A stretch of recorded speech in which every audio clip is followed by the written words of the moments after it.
Greetings, greetings. We are the Mohammeds, the residential tourist, 85 to Africa, living in the after. Peace and blessings to each and every one of you. Thank you once again for allowing us to enter into your space, opening our world and sharing our world with you here from Kigali, Rwanda. Please do us a favor, hit that subscribe button. We would greatly appreciate it. Share and like if you are moved to do so. So, here we are. We finally got hit with the lockdown. So it's a bit of a mixed emotions about that. And not for me. Not for her. She's bummed, and I'm not completely bummed, but I am a little bit. But what can you do? Like, this lockdown is different than the States. Yeah, it's real. This lockdown, it was, so for us, we're trying to start a business. We have a restaurant that's been wanting to open. That's the bum part. Yeah, and we thought that we'll be able to just go into the delivery and pickup portion of the restaurant. And we were aiming for that. We got almost everything ready. We got our POS system ready. We got all the legalities. Everything we needed to get together. We were trying to make that happen by Friday, but we were still waiting for the report to come out on what's the next step. And the next step, looking at the numbers in Rwanda, Rwanda's not a big country. It's a small African country, which is why it's so perfect. But things like a pandemic could wipe a small country out. So hearing the numbers. Well, so you have the, you have the total number of cases. In the whole country. The whole country, all right? 50,742. Active cases of COVID right. In the whole country. Which there's a population of 12 million, give or take. Recovered from, or out of that 50,742, there's 35,582. That have recovered from it. They're fine. So, a bit of a correction. The 50,742 total cases is not completely the active cases. The active cases is 14,553. Those are the active cases. And out of those cases, those that are in critical condition is 74. All right. No, I didn't say the other part. All right. But in the city of Kigali, there's only, not to say only, but there's less than 320 cases. Kigali has like 320 cases. When we started, we were like 220, I think. Not when we started, but when they first started changing the restrictions. So 320, it's been an increase.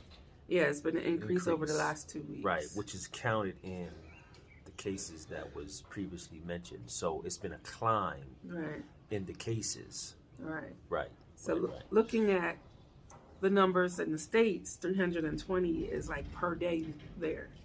Here, it's over a course of time. It's over like a 2-week period.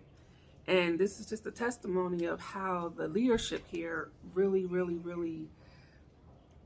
is for the people. Cares. They really do care for the people, and they're like, no, this isn't going to take us out. Right. we're in a country that's in a developmental phase. They're building from ashes. Well, they're not ashes no more. So the slightest, every number counts here. Every person counts here. So they're not going to allow the spread to continue.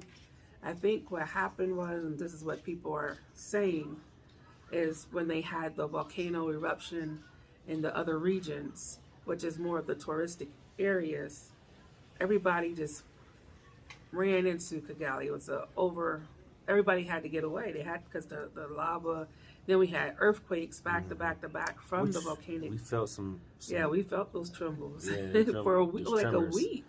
Yeah, tremors every now and again. Yeah, so those tremors would destroy those houses in the villages. Yeah, we know individuals personally, communicated with and shared the unfortunate negative impact it had on them personally, and so yes, it's real. Yeah, and we heard that they literally had walked from their regions, their village, all the way to like the next province.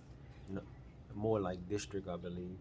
But whatever, either way, they were walking. They walked a good bit. Yeah, and so you got to imagine communities all coming together, walking, just trying to fight for their livelihood at that point.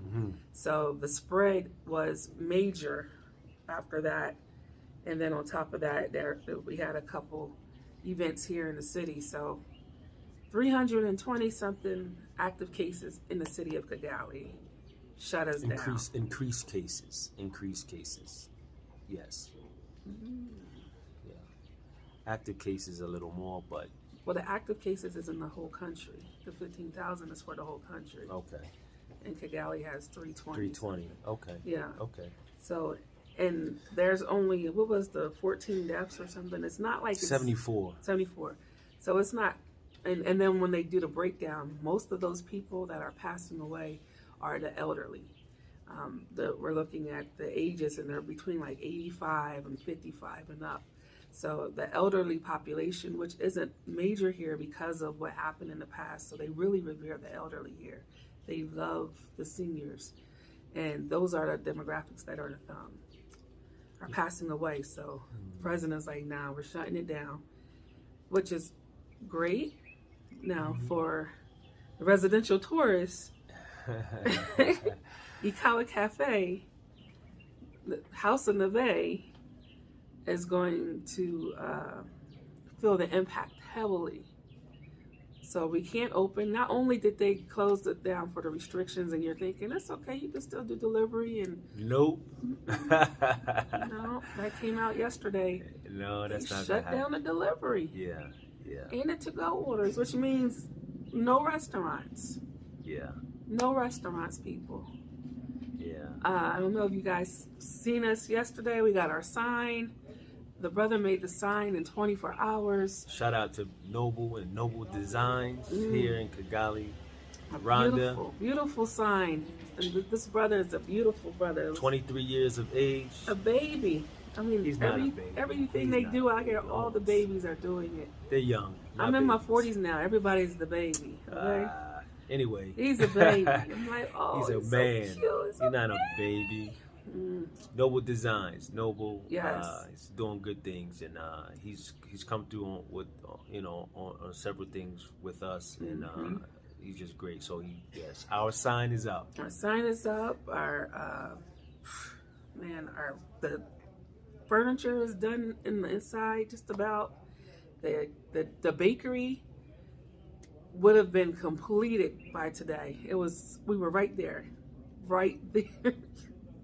In the kitchen. It could be still completed by today. No, I'm not going to ask no one to work when they got one day to prepare for. Well, I'm saying because they were working on it yesterday pretty diligently. So the bakery? Yes. I didn't see him in there. Because he was working. No, I went and looked. He wasn't there. The towel? On the floor? On the floor. I didn't see it. I'm just saying he was in there. Yeah, he wasn't. He was doing working. That. And anyway, we're gonna talk about that. So everything was getting ready. We have only 2 more appliances that we had to get, and we're going to be getting them, or I don't know. But anyhow,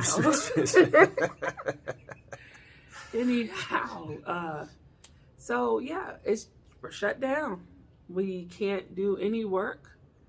We can't leave the house unless we're going to the airport, the hotel, airport, hospital. Or if you're going to do some food shopping, I think you can get a special pass to go to the stores. Right. So we're shut down for 10 days, and that's a minimum before they reevaluate life. A lot of people are flying to Tanzania and other countries right now. Send us some money so we can get out of here. Listen, I can't take it. Listen, the minister has given us all how we should deal with these times, in this particular times when we were initially, I should say, dealing with this. I'll just say Isaiah 26:20. Isaiah 26:20. So this is his first time really going in lockdown, because in the States, I was an essential worker. So he was actually still out there.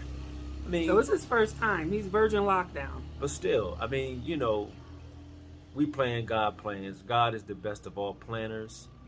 We are grateful for the wisdom,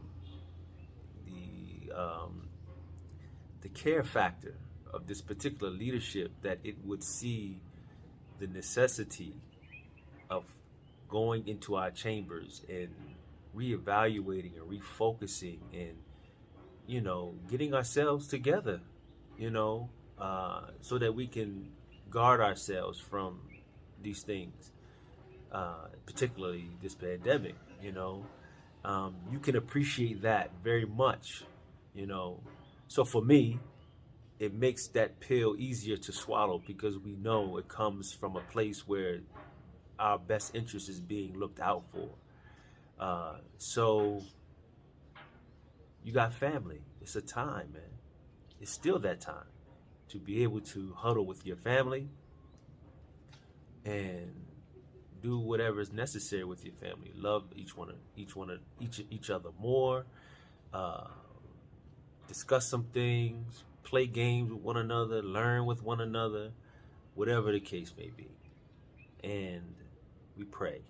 We continue to pray for the well-being, the betterment of the country, of the people, not only here but far and wide. And it gives us that time. But we'll be okay. We right at the threshold. Ikawakafe, it's thriving, even though we hadn't completely started yet. But it's momentum. We have a wonderful management staff. I just received a text from the assistant manager. He was like, "Look, I don't have nothing to do. Give me some instructions. Tell me give me something to do." And I love that, Bored already. So they want ikawakafe to be successful. They're invested, and they're ready. They're ready for it. It's theirs. It's theirs. So they're young. Like my wife said, they're young. They're babies. They're young. And so we do have an Instagram, ikawakafe, IKAWAKAFE. That's our Instagram, and we'll be plugging some images in there of some things that we had done prior to the restriction in our training, and just some visuals that will kind of give you an idea of what the ambiance and the